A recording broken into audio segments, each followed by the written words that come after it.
네, 지난해 발생한 서면 돌려차기 사건 기억하실 겁니다. 민사소송 과정에서 피해자의 신원이 노출된다는 점, 강력 범죄자의 신상 공개에 관한 찬반 등 여러 시사점을 남겼는데요. 이 사건 이후 법과 제도가 범죄 피해자를 보호하는 방향으로 조금씩이나마 바뀌어가고 있습니다. 자, 그렇다면 서면 돌려차기 사건의 피해자 김진주 씨는 이 사건 이후 어떤 삶을 살고 있을까요?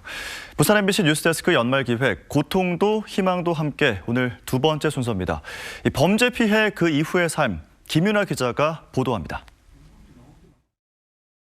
지난해 5월 귀가하던 김진주 씨는 모르는 남성에게 무차별 폭행을 당했습니다. 평소와 다를 것 없던 어느 날 밤, 한순간에 부산 돌려차기 사건의 피해자가 됐습니다. 이틀 뒤 의식은 돌아왔지만 뇌신경을 다쳐 오른쪽 다리가 마비됐습니다. 더 큰 고통은 그 이후였습니다.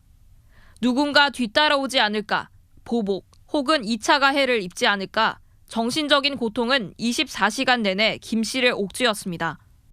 피해자에게는 아무 잘못이 없다라는 게 정말 초반에는 당연하다라는 얘기를 했지만 잊게 되더라고요. 계속 나에게 원인을 찾게 되고 내가 그때 그 시간에 왜 있었을까? 내가 이때 왜 이랬을까? 계속 자기한테 잘못을 찾거든요. 강력범죄 피해자들은 하루아침에 장애가 생기기도 하고 한꺼번에 집과 가족을 잃기도 합니다. 피해자들이 온전하게 일상으로 다시 돌아가기 위해서는 범죄 그 후가 중요합니다. 시민들의 분노와 비판, 피해자들의 연대는 범죄 피해자 보호라는 사각지대에 조명을 비췄습니다. 해마다 250명씩 찾는 부산 범죄 피해자 지원센터 햇살. 피해자들은 이곳에서 치료부터 심리 상담, 주거와 생계비 지원을 받고 있습니다. 후원금은 매년 500만 원 수준에 그치고 있습니다. 하지만 시민들의 관심으로 지자체들도 내년부터 예산 지원을 늘리기로 했습니다.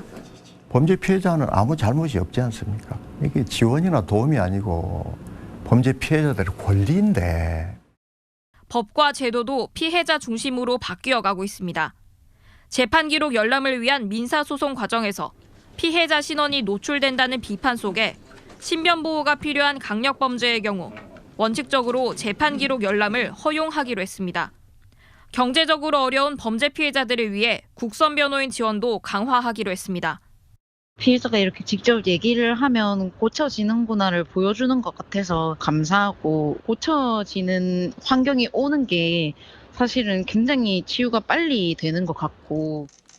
사건 1년 반이 지난 현재 진주 씨는 피해자로 남기보다 경험자가 되기로 했습니다. 피해자 지원과 치료법을 한 곳에 모아 알리는 온라인 플랫폼을 만들고 피해자의 시선을 담은 책도 출간을 앞두고 있습니다. 남들을 도울 수 있는 위치에 있다는 게 얼마나 가치 있는지, 그리고 이분들이 그냥 제가 존재하는 것만으로도 굉장히 위로가 많이 된다라고 하시더라고요. 범죄 피해자는 범죄 피해 상황에서 빨리 벗어나 인간의 존엄성을 보장받을 권리가 있다. 우리 법이 규정하고 있는 피해자의 권리입니다. 살인과 강도, 강간 등 강력범죄 발생 건수는 해마다 30만 건.